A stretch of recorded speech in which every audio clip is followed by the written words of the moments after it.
Good afternoon, everyone. My name is Natalie. Today we'll be talking about yogic food and habit. To begin the class, let's stop thinking about food. I know as soon as I say that, you get a lot of, mental images coming into your mind. Probably hungry lunchtime, but let's forget about that. Please close the eyes, bring the hands together. We'll chant Om 3 times and Om Shanti to begin our lecture. So thank you so much for joining me today. We're going to do a little introduction to yogic food and habit. And I want to start with, who likes to eat? Show of hands. All of us like to eat, so this is a very important topic. Eating something we do every day. We don't eat. The question is then, what do you eat? How do you eat? And I also want to ask you guys, why is this important? Why is yogic eating a concept? Why do we need to know? Any ideas about why? Why we need to know? Dana, why? Is because part of yoga practice is to be able to maintain a healthy body so we can focus and concentrate and meditate and then lead us to samadhi levels and then to nirvana. All right, that's a very good answer. Definitely important to maintain your physical health, and physical health as a basis for your mental and spiritual health as well, of course. Any other ideas? I mean, that's a fantastic answer. Just checking. Good? Okay. Well, you nailed it. One of the first concepts that we'll go over is going to be anabrahma, and that's just the idea that food is divine. Anytime you're eating, taking something in, that's actually a divine, sacred act. A lot of energy went into growing the food, producing the food. It's something we got to be grateful for and really make a ritual for. To start, we'll go over 3 basic ideas about food from different yogic backgrounds. The first is this mantra from the Upanishads. Ahara Sudao Sattva Suri, Sattva Sudao Dhruva Smriti, Dhruva Smriti Ananta Jnana, Kripra Moksha. The main idea behind this one is just the idea that when you are taking in things that are pure, that will give you infinite memory power. That infinite memory power and level of awareness is what will ultimately lead you to samadhi, or liberation, which as yogis is our ultimate goal. The next mantra is from the Hatha yoga background. Snigdha, Madhura, Chaturtamsa, Vivajita, Ujjaite, Shiva, Samprita, Mitahara, Sauchaite. The important keywords here are snigdha, talking about qualities of your consumption. Snigdha means smooth. What you're consuming should be smooth, little ghee, little oil, something well lubricated, so it can naturally assimilate into the body. The next quality is madhuraharas, which means tasty. We're talking about natural taste. The doctor used the example of an apple. Any piece of fruit is a good example. When you take a bite of an apple, or the guava the doctor bought this morning, you want to taste it. It's natural taste. It doesn't need spices, just something that is naturally tasty. Third important concept here is chaturtamsa. And that's the idea that when you eat, you should only fill 3/4 of your stomach. 1/4 should be left empty to help aid with digestion. And we'll come back to that 1/4, 3/4 concept a little bit later. And then down here we have Shiva Sampritya, which means when you're eating, make it as an offering to Shiva. Shiva, God, super consciousness, it's a sacred act. And then we have Mitahara, which is the idea of making what you're consuming like a best friend. Like what you're eating can aid you to your ultimate goal of liberation and health. The next concept comes from Ayurveda. And bhuk means eat. So you'll see in each of these categories we have bhuk, eating. First concept is pita bhuk. Eat that which brings you health. That which helps aid you to live a healthy lifestyle. The second concept is mita bhuk, per requirement. And that means eat what you need, not more. And per requirement, that changes a lot based on who you are, your individual composition, and the type of work you do. If you're working a lot mentally, working a lot physically, you're going to have a little bit more need than someone who's not. And the third important concept is rita bhuk, eat that which is seasonal.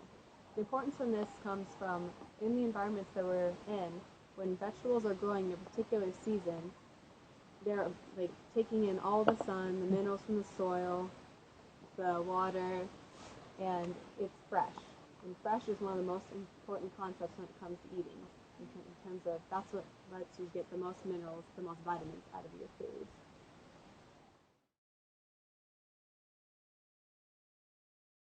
All right, we're going to have 3 main key words here for our discussion.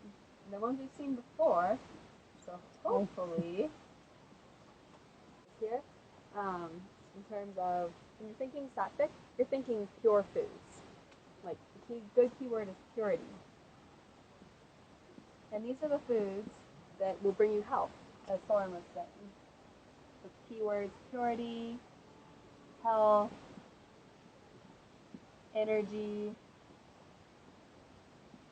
calm, and balance. And when I mean balance, foods that will help you maintain mental equanimity, like calmness in the mind. Alright, excellent. Who remembers tamasik? Anything about that? Tamasik is like lethargy. Exactly. Lethargy is a good word for that. So what else you can think of in terms of tamasik is it's kind of like potential energy. Could have been energy, but it's not actually that useful. So this would be more like lethargy, heaviness, Unnatural, sweet. So what is it? Lethargy means? like sleepy. Like you're just like can't wake up. Laziness? Just like laziness is a good word too. Laziness. I also like to think of like stale or old, something Loves to sleep. not quite great for you. All right, that leaves YOGIC. Anyone remember? Which makes you active and to active. do something. Yes. This is based on activity. And it's activity in a good way, but you can also become too rajasic. And if you become too rajasic, that could lead to hyperactivity, it could lead to restlessness, aggression. So good in terms of it can sometimes get you going, but there are also negative sides. Another idea around with tamasik in terms of in excess, it can also lead to greed. Or like, the opposite of aparigraha. So, another not so great aspect of tamasic foods. So we've got some foods here. And in very general terms, because of course depending on situation, this can change, what category do we think black tea and coffee would fall under? Sattvic, rajasic, or tamasic? Rajasic. Exactly. Rajasic. Tea is But also today's calm sattvic paristiti. if it doesn't have caffeine. Yeah, Without herbal tea. caffeine. Herbal tea is definitely considered to be sattvic. So herbal tea over here. But what about green tea, for example? Green tea, As it So- contains caffeine also a lot, but at the same time it's considered by one of the healthiest drinks. yeah. So I would personally, I'm not, certified in this, but I would personally put it in both of those categories. Sattvic in terms of all the antioxidants it has, and at least for me when I drink green tea, I don't get the same effect as black tea. I think a lot stronger. But I think it also kind of falls under rajasic just in terms of it is still caffeinated.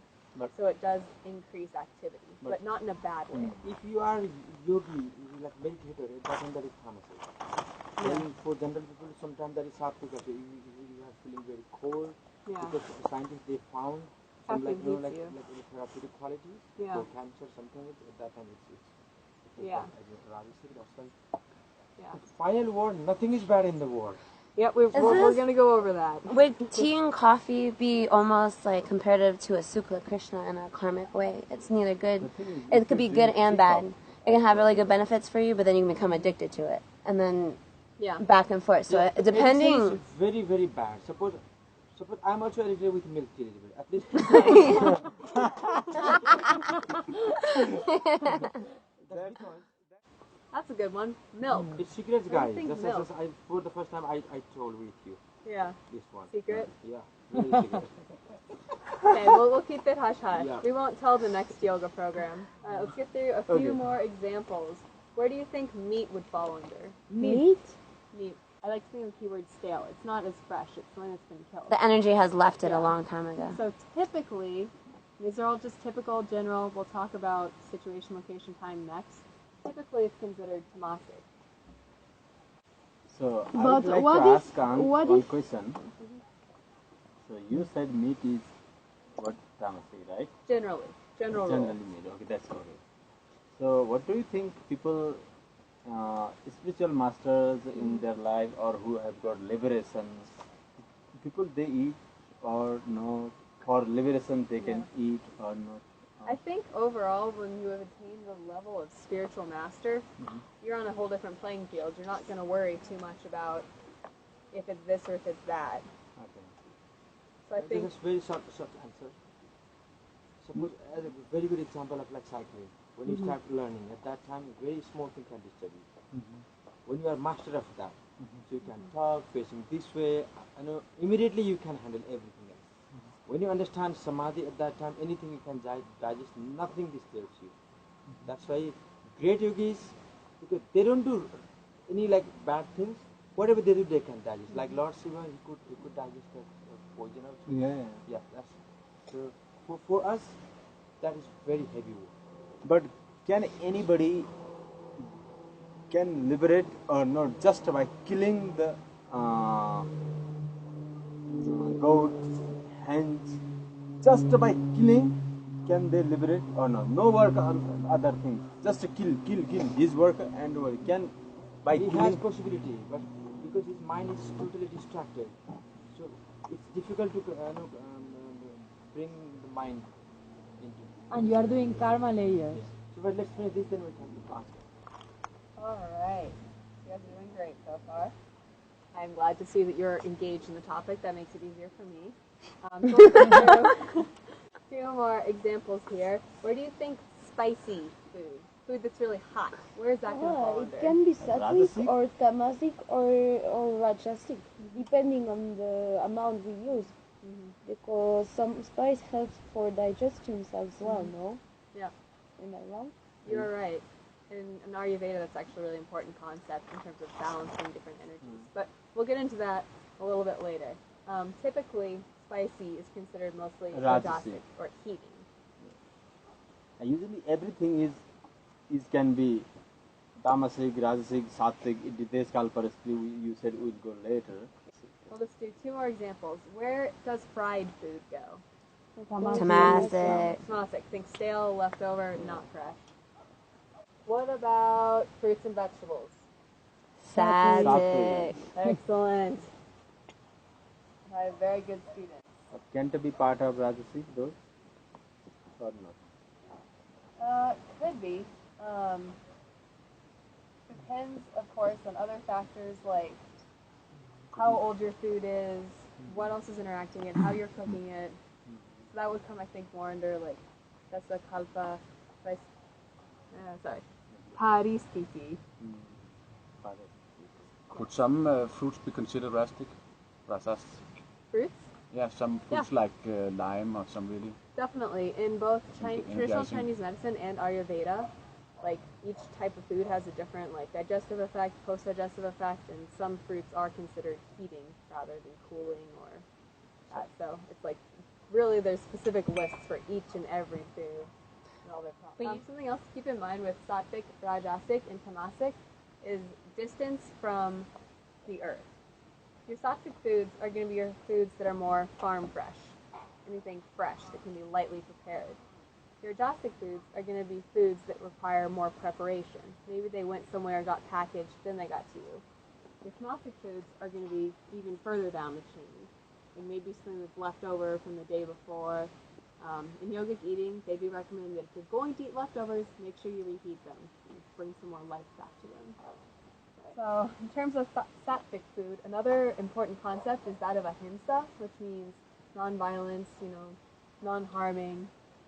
And in terms of yogic beliefs, anything we eat, anything we consume, whether it's a plant or it's an animal, it's taking a life.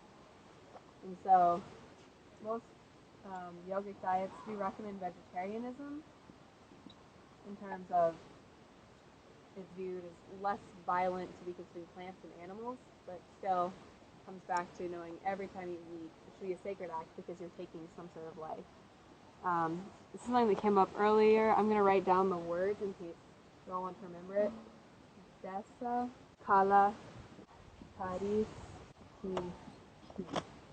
Alright, who remembers what Desa means? Location. Location. Region. Yeah. Who remembers what Kala means? Time? Time. And then our last one, Paris, Situation. Situation. Exactly. And so this is something you all intuitively seem to be very in tune with. The idea that at any time, what could be sattvic, rajasic, tamasic could change. And this relates a lot to an Ayurvedic concept of the idea that any substance can be either food, something that nourishes you, medicine, something that aids in digestion, or poison, something that impedes digestion or makes you unhealthy. Okay, so overall that's different categories of foods. And something else that's really important is the habit, how it is that you're going about your eating. That's what we're going to talk about next. And there's specific kind of categories as far as rules for your food habit. First is to product. By product we mean the food itself. What quality should the food have? In terms of if you're going to go, you want to prepare dinner, where do you want your product to come from? Any Must ideas? be local. Local's good. Seasonal, Seasonal. fresh, organic. Seasonal, fresh, organic. Perfect. And cultivated with love. Cultivated with love. So next up would be collection and preservation. And this is one you guys already kind of touched on with fresh. Ideally, you want to be eating your fruits and veggies within a few days of picking them, or you want to be eating what's in season, what's fresh, and avoiding pesticides wherever possible. The next rule category is preparation, and this goes back to what Dana was saying. In yogic ideology, whoever's cooking the food has great influence over how the food can actually be absorbed, in terms of if that person's feeling unsettled, angry, upset, whatever, that emotion goes into the food. So you really want the person preparing your food, if it's not you, to be someone that you love and you trust. So they'll be putting love, good energy into the food. I know in India, traditionally, cooks always came from the Brahmin priestly caste because it was believed that they would have higher spiritual vibrations to put into the food. Seasonal, organic, fresh. So we already talked a little bit about amount. So we know that there's a 3/4 and a 1/4 rule. We know 1/4 empty. Next would be 1/4 liquid. And that could be your sauce, your soup, anything like that. And then the final half would be solid food. The idea of consuming just enough, not too much, not too little. And then as far as drinking during meals, Ayurveda recommends that you don't, if you're going to sip anything during a meal, small sips of either water or herbal tea. You don't want to weaken your digestive fire by putting too much liquid in there. Another good category for rule is right time. When's the right time to eat? When we are hungry. When you're hungry. Other ideas about right times. There are several things that go into it. Okay, also supposedly we shouldn't wait until we are hungry basically, but when the stomach is empty, because as soon as we are hungry it means we miss some energy, and then we are going to put our metabolism into storage phase and into slower phase basically. Yeah. Exactly. So right time, keeping really in tune with your body, when it is you need to eat. In terms of when your stomach's empty, with solid meals, they advise waiting 3 hours at least before your next meal. If you're going to eat something again, like a little snack, maybe you didn't get enough with your first meal, they say minimum 1 to 2 hours after you've eaten, you have to wait. There are also rules in terms of after you eat. 1 to 2 hours after you eat, don't be doing hard exercise. Ayurveda says don't do intensive studying, don't engage in sex, Like leave those things until after digestion has occurred, because digestion takes a lot of energy. Another both like general yogic and Ayurvedic concept is This is the right time. the timing of your eating and the size of your meals would be make your bigger meals breakfast and lunch. Your body is going to be awake. You're going to be moving. You're going to be digesting. Ayurveda says ideally your biggest meal should be at noon, the most complete meal, and the lightest meal would be in the evening. You know, dark, you're going to bed soon. You don't need as much energy as you do after breakfast, after lunch. So next we come to right way. So we talked a little bit about this already. What are some of the ideas we have around the right way to eat, yogically speaking? Slowly. So slowly. Sitting is good. Definitely sit in a comfortable position. Consciously, concentratively. Not being, on the phone. Not watching TV. Spine erect. Spine erect. Get the stomach, lots of room. Spine erect. 2. Drink your food, eat your water. Yes, drink your food and eat your liquids. And the idea behind that is you want to be chewing. Like, you don't want to make your stomach work harder than it has to. So chew becomes liquid, easy to digest. And then in terms of liquids, when you eat your liquids, you're taking your time. You're not just gulping it back. That's something I'm guilty of. If I have a tea this big, it's going to be gone in 2 minutes. I love it. So, it's a good way to follow us. Missing another important rule here in terms of... I think before you should give thanks Excellent. to the food. Appreciation. Pray is a big concept in both yogic eating, Ayurveda. Pray, like give thanks, give gratitude for the food, for the people who prepared it. That's why you have written there. Annam Brahma. Food is divine. Exactly. Okay, so one other thing important in the right way, silence.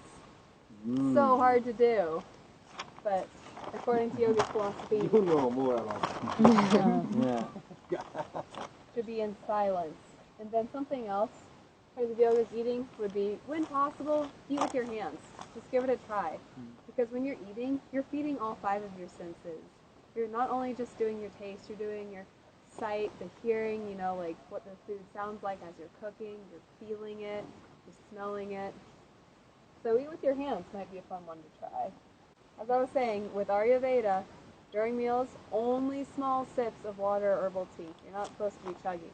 After, you can have some tea, but make sure you don't overload your system with... At least 30 minutes before and 30 minutes later, we should only drink water after having meal. Yeah. So don't drink 30 minutes before? Before and after. Or if you do, just tiny sips. Alright. So these are the very basic ideas. Some other interesting things would be in terms of Ayurvedic eating. There's a lot that goes into food combining, what types of foods you should combine, shouldn't combine. Traditional knowledge, would say don't mix milk with yogurt. We've all heard that ghee and honey is equal. Milk with yogurt? Yeah. Yes, that's it. They have different properties. In my home, strictly they follow, but they don't know why. But it comes from... Milk. Well, in Ayurveda, yogurt is something that's always supposed to be consumed on its own.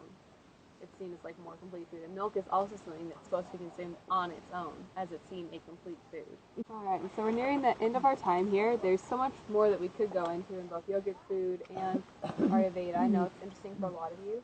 But what I'm going to end with is a simple khichdi recipe.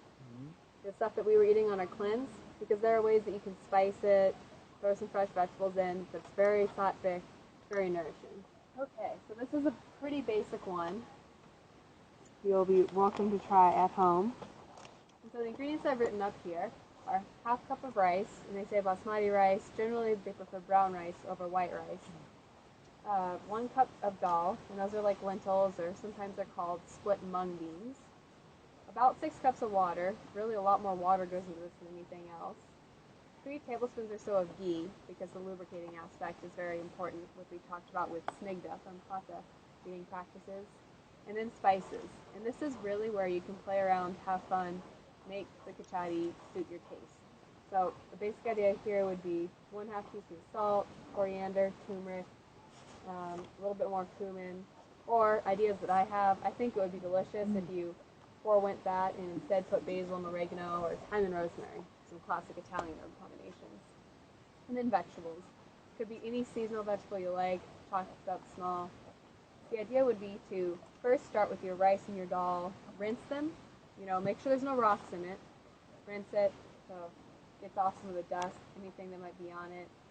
Combine the rice and the dal with the 6 cups of water, bring it to a boil, reduce the heat so it's simmering, let it cook 20 to 30 minutes, testing to see when everything is cooked. When it's soft, it's cooked, and then from there you can put it aside, and in a saute pan you can get your ghee, add in your vegetables, your spices, cook that, and then take that mixture and add it into your kachadi.